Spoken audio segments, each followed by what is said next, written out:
Estimados alumnos de la Maestría Virtual Planificación Estratégica del Desarrollo, mi nombre es Isabel Hurtado y voy a desarrollar el curso de Construcción de Indicadores de Largo Plazo. Las próximas 4 semanas vamos a estar juntos trabajando los diferentes temas que nos van a llevar a desarrollar habilidades y tener conceptos y sustentos técnicos para construir indicadores de calidad y procesos de desarrollo de largo plazo, ¿sí? Bueno, la primera semana la vamos a dedicar a la mayor eficacia en el desarrollo a largo plazo. Vamos a desarrollar algunos conceptos que son básicos en este tema que nos van a permitir justamente desarrollar una construcción de indicadores con muchos sustentos y elementos teóricos de base que que provienen del área del desarrollo, pero también vamos a trabajar elementos prácticos, elementos que tienen que ver con proyectos o programas de diferentes temas de desarrollo, ¿sí? No solo temas cuantitativos, sino también temas cualitativos. Bien. ¿Por qué hablamos de indicadores? ¿Por qué de cuándo acá es el tema, el boom de los indicadores? A ver, tenemos que hacer un recuento rápido del tema del desarrollo que comienza justamente a partir de los años 50, después de la guerra, que comienza después de la Segunda Guerra, ¿no? A partir de eso hemos tenido como los 30 años de gran desarrollo de todas las tecnologías verdes y demás, pero también teníamos en esos 30 años, tuvimos esa desigualdad de desarrollo entre los países, ¿no? Teníamos unos países desarrollados y teníamos otros países subdesarrollados, como que estábamos en dos niveles completamente diferentes, ¿no? Entonces era un proceso que de algún nivel que estábamos en esta posición, teníamos que llegar en algún momento hacia esta posición. En esta posición estaban o están los países más desarrollados. Esa era la visión un poco de los años 50, de los años 60, ¿no? Pero eso también fue un producto de lo que fue la reconstrucción de los países que ahora llevamos desarrollados en ese momento, ¿no? Hubo que reconstruir prácticamente mercados que estaban desorganizados, hubo que reconstruir tecnologías que eran adaptadas a los países más desarrollados, en fin, hubo muchas cosas y ahí se generó mucho flujo de ayuda al desarrollo, ¿no? El tema del desarrollo comenzó a ser importante y en algún momento el tema de la pobreza comienza a ser importante. En los años 80, el tema de la pobreza comienza a ingresar en la agenda pública, ¿no? Y en los años 90 ya lo teníamos como parte de las noticias regulares, y en la década del 2000 ya es un tema bastante conocido, bastante difundido, y la gente ya habla de cuántos pobres hay, cuánto eliminamos la pobreza. Ya las encuestas de pobreza comienzan a hacerse anualmente, ¿no? Todo eso es un cambio en este tema del desarrollo, de la reducción de la pobreza, que comienza a ser bastante, ¿cómo se puede decir? Bastante importante para trabajar una agenda de temas de la agenda pública, ¿no? Entonces, eso también fue proceso de muchos problemas que hubo en los procesos de reforma, de apertura y de regulación de mercados, ¿no? Que descuidaron la calidad de instituciones, la relación de las reformas frente a los objetivos de desarrollo y la calidad del proceso de implementación de las políticas públicas. También ahí hubo mucho descuido, ¿no? De la aplicación de esas políticas públicas y por eso se comenzó a trabajar el tema del desarrollo. ¿Pero qué es desarrollo finalmente? El tema del desarrollo, bueno, ya fue explicado que en los años 50 y 60 se hablaba de trabajar en base a un nivel superior, ¿no?, que tenía que ver con el concepto del desarrollo y satisfacción de necesidades materiales. Era simplemente alcanzar tal incremento del PBI o trabajar en torno a proyectos y grandes programas que permitirían aumentar el PBI. Ahí se solucionaría nuestro problema de subdesarrollo como países, ¿no? Pero a partir de los años 70 comienzan las preocupaciones por la redistribución, ¿no? Por la CEPAL también se trabaja el tema del capital humano, el desarrollo humano, la reforma estructural, la gobernabilidad democrática y el fortalecimiento institucional. Inclusive el Banco Mundial comienza a trabajar el tema de estos procesos multidimensionales en base a una encuesta que hizo a los pobres, que determinó unos 4 volúmenes muy interesantes en los cuales los pobres expresaban cómo sentían la pobreza. Y así el Banco Mundial comienza a trabajar varias líneas de trabajo, por ejemplo, de multiculturalidad, trabajo por la justicia, comienza a trabajar una serie de dimensiones que iban más allá de lo que era el desarrollo económico puramente dicho, ¿no? Entonces, esos cambios son importantes y se enmarcan también en lo que trabajó este famoso premio Nobel hindú, Amartya Sen, ¿no?, el que trabajó el incremento de capacidades, ¿no? Vio el desarrollo no como un proceso de ir desde este punto hasta acá, sino como un proceso totalmente dinámico, como un proceso permanente de desarrollo de capacidades, ¿no? Y eso cambió absolutamente todas nuestras visiones de lo que es el desarrollo, ¿no? Y convirtió en un proceso dinámico, multidimensional y complejo, sobre todo multidisciplinario, ¿no? No solamente eran los economistas por un lado o los sociólogos por otro lado, ¿no?, los estructuralistas. No, se trata de trabajar ahora multidisciplinariamente, ¿no? ¿Por qué? Porque el desarrollo afecta y a la vez es afectado por su entorno y sus actores. Todo proceso de desarrollo va a cambiar para conseguir un objetivo, pero a la vez va generando otros procesos, ¿no? Entonces, todo eso es lo que hay que tener en cuenta para cuando estamos planificando un largo plazo en una sociedad dada, ¿no?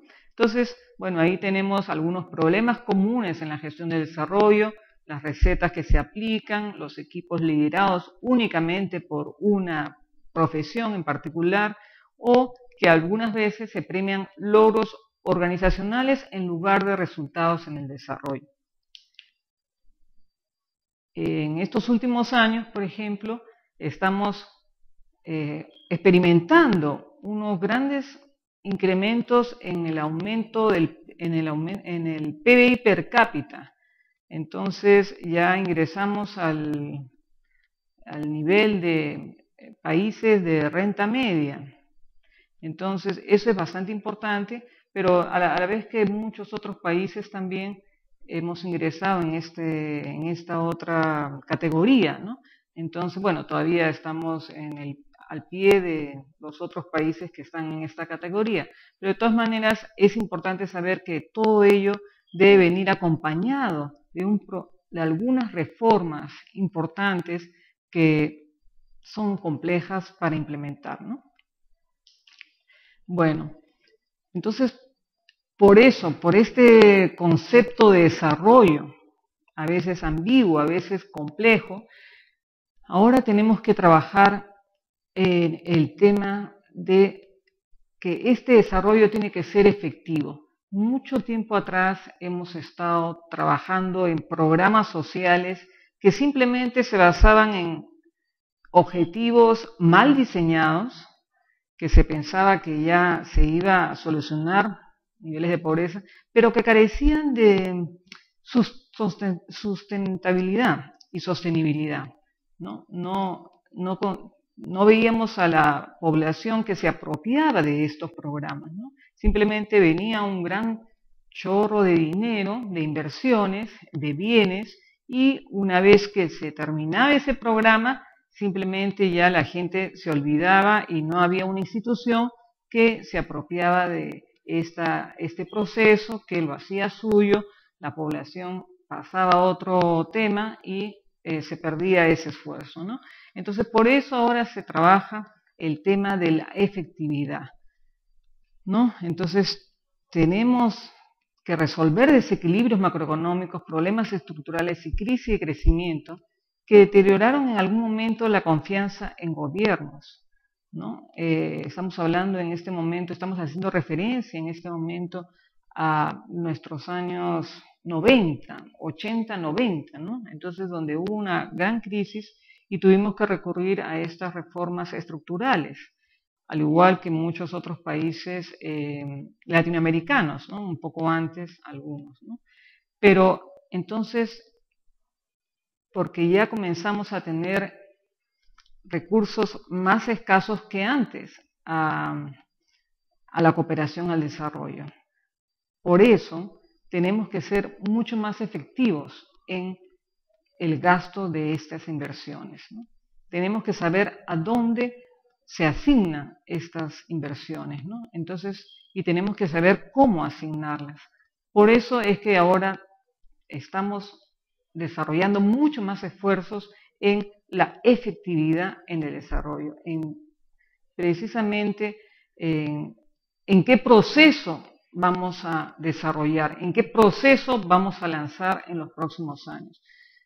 Por eso el aumento en el presupuesto para inversión en la reducción de la pobreza es una presión de la población, de la sociedad civil, es una población permanente, ¿no? Y eso se refleja actualmente en los mayores presupuestos para los programas estratégicos de reducción de la pobreza, ¿no? Entonces ahí se observa, es una forma de ser más cautos en la inversión de esos recursos. Entonces, vayamos a este gráfico de ver la efectividad como un concepto, ¿sí? Y trabajemos la efectividad a partir del logro de los objetivos esperados. ¿Cuál es la transformación social deseada? ¿Qué es lo que nosotros nos imaginamos que vamos a desarrollar como proceso en 10 años, en 20 años, ¿no? Entonces, todo eso lo trabajamos de esta manera, ¿no? En qué tipo de actividades necesitamos desarrollar para desarrollar qué tipo de productos, qué tipo de efectos vamos a desarrollar con estas actividades y productos y qué tipo de impactos de largo plazo vamos a desarrollar. Y cuando hablamos de los efectos y los impactos, estamos hablando de resultados en el desarrollo. Cuando hablamos de las dos primeras, actividades y productos, solamente nos estamos refiriendo al diseño de un proyecto, de un programa, de una política, ¿sí? Pero cuando nos referimos a los procesos que intentamos desarrollar, ahí sí podemos hablar, podemos imaginar, podemos diseñar y podemos hablar de resultados en el desarrollo y resultados efectivos en el desarrollo de largo plazo, ¿sí? Entonces, vamos a trabajar como la combinación de determinadas actividades, la combinación de inversiones o de intervenciones, por ejemplo, talleres, por ejemplo, capacitaciones, por ejemplo, intercambios, pasantías, todo ese tipo son actividades, ¿no? Son inversiones, son intervenciones, consultorías, estudios, todo eso, ¿no? Es el primer eslabón de estos procesos, ¿no? Esos procesos van a generar productos, van a entregar bienes, van a entregar servicios, van a entregar un conjunto de informaciones, ¿no? Y todo eso se llama los productos, ¿sí? Hasta ahí tenemos un cierto nivel de control de la política, el programa o el proyecto, ¿sí? Pero esas actividades y productos se diseñan para generar una lógica de valor, ¿sí? Para generar unos efectos y para contribuir al desarrollo de otros impactos, ¿sí? Entonces, con esas actividades y productos podemos desarrollar algunos cambios en los consumos de la gente. Podemos generar cambios en los comportamientos de la gente, cambios en los conocimientos, cambios en las actitudes, cambios en sus valores, ¿no? Y aquí estamos hablando de largo plazo, porque eso difícilmente se puede conseguir de un año a otro, salvo en algunos casos que son más específicos, ¿no? Y validados por mucha gente, ¿no? Pero los efectos que queremos conseguir cuando hablamos de impactos de desarrollo a largo plazo, estamos hablando de actitudes y valores que necesitan cierto tiempo para madurar y para desarrollar en un entorno social, ¿no? Y finalmente, con estos cambios, estos efectos que queremos desarrollar, estamos contribuyendo a generar impactos en cambios sostenibles en la calidad de vida, ¿no? Y entonces ahí tenemos el diseño de una cadena lógica de valor, ¿sí? Que vamos desarrollando en estos conceptos: política, el programa y el proyecto. Tenemos que tener bien claro que si bien son niveles de agrupaciones de uno detrás del otro, el proyecto es un conjunto de actividades, el programa es un conjunto de proyectos y la política es un conjunto de programas. Las políticas a veces ni siquiera se escriben, ni siquiera se expresan, ¿no? Ni siquiera están escritas en algún estante, ¿no? Las políticas se plasman en el conjunto de programas que se desarrollan, programas estatales, programas en alianza con el sector privado, programas que son desarrollados de alguna u otra manera. Eso te puede expresar alguna política económica, alguna política social, algún énfasis importante, ¿sí? Anteriormente, en los años 70, se trabajaba estos planes de desarrollo, me parece que se llamaban planes Inca, plan Tupac Amaru, me parece, algo así, que eran procesos de planeamiento a largo plazo bastante importantes, ¿no? Eso se perdió en el año 92 cuando se anuló el Instituto de Planificación Nacional. Entonces, bueno, felizmente ahora ha sido aceptado y ya se inició el trabajo con el CEPLAN, ¿no? Volver a retomar la función de planeamiento nacional es una labor bastante importante, ¿no? Entonces tenemos que tener todo ordenado de acuerdo a cada política, los programas y los proyectos, ¿sí? ¿Cuál es la diferencia entre uno y otro, ¿no? Entre una categoría de políticas, la categoría de los programas y la categoría de proyectos? Lo más importante es que para desarrollar una política se requiere cierto nivel de legitimidad, cierto nivel de consensos entre la población, ¿no? Tú no puedes desarrollar una política cuando te encuentras mucha oposición, ¿no? Estamos en procesos democráticos desde hace varios gobiernos, y ahora estamos trabajando con una suerte de actores políticos, actores de intereses que se expresan de alguna u otra manera, ¿no?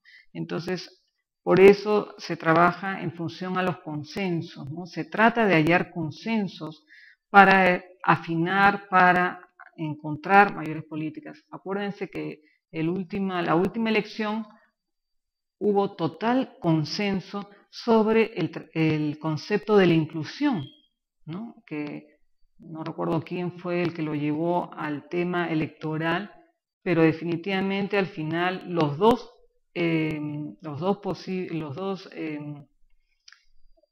candidatos finales estaban hablando los dos mismos de sus procesos, de los programas de inclusión, ¿no? Entonces, era un consenso total de que el próximo gobernante tenía que incorporar ese concepto en sus programas, ¿no? Eso fue algo muy importante, bueno, que es el punto de partida del actual gobierno, ¿no? Entonces, los programas, en el diseño de los programas no se requiere tanta legitimidad, ¿no?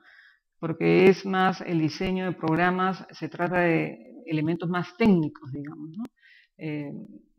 Que necesitan sí un aumento de recursos y de soporte, ¿no? Y los proyectos es una cosa mucho más técnica que se requiere los objetivos claros y los roles y responsabilidades bastante bien definidos, ¿no?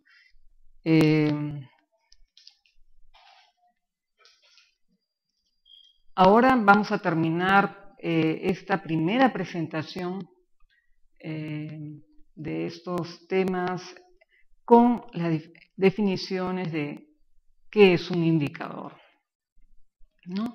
Entonces, ¿por qué necesitamos pensar en los indicadores cuando hablamos de efectividad en el desarrollo? Tenemos que pensar desde el diseño. Tenemos que pensar cuando uno diseña un proyecto, no simplemente copia otro proyecto y lo adecúa a tal departamento o tal otra población, ¿no? Siempre tiene que haber en marcha un diseño de una idea de el inicio y el final, ¿no? Estamos en este momento aquí y queremos llegar hasta allá, ¿sí?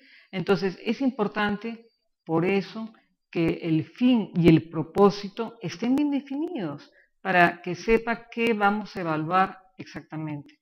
Porque todo esto de la efectividad en el desarrollo es para que pueda ser evaluado más adelante. O sea, si no, no haríamos ningún indicador, no se requeriría ni la elaboración de ningún indicador, ¿no? Si simplemente siguiéramos haciendo lo mismo que hacíamos hace unos 20 años, ¿no? Que no le damos mucha importancia a los indicadores o al cumplimiento de los indicadores, ¿no?